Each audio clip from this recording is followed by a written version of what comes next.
Hi, I'm Simon Wade, and today I'm doing my final reflection for our neuro class where I get to choose a term or word that I found very interesting and talk about it a little bit.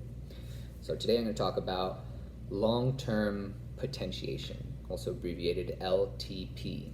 And this is where the body can actually strengthen a connection between neurons in the brain.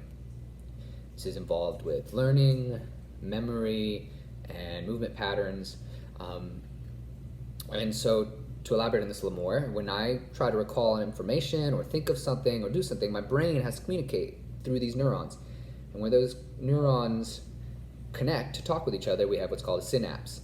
And so by exposing this communication here to repetitive, specific stimuli until fatigue, we can actually increase the amount of neurotransmitters released by the first neuron, and the second neuron can actually start to produce more receptors and start to become more sensitive to communication. And then we get what's called a stronger connection. And so this is something that I'm using now as a student, where I repeatedly can expose myself to information, relearn it in new ways, re-expose myself to different thoughts about information and concepts that we're learning, and I can cause long-term memory and recall and long-term potentiation in these neural pathways. And this is something that I'll be able to use as a clinician with my patients, as a PT, where we can, for instance, with movement patterns, we can start to retrain specific movement patterns until fatigue, and we will actually be able to strengthen neurons in the motor cortex that make that pathway easier and more efficient.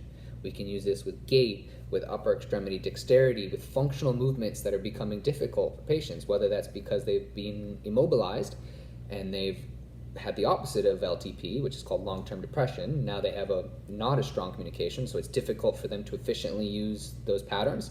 They have to use a large part of their brain and concentrate, very difficult to do those things. We can make it easier again.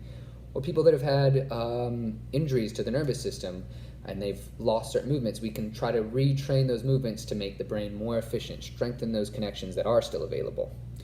So again, long-term potentiation applies to me as a student with learning, memory, recall, and it will apply to me as a clinician in working on motor patterns and functional movements and strengthening synapses in the brain. I thought that was really interesting, so that's what I want to talk about today. Thank you.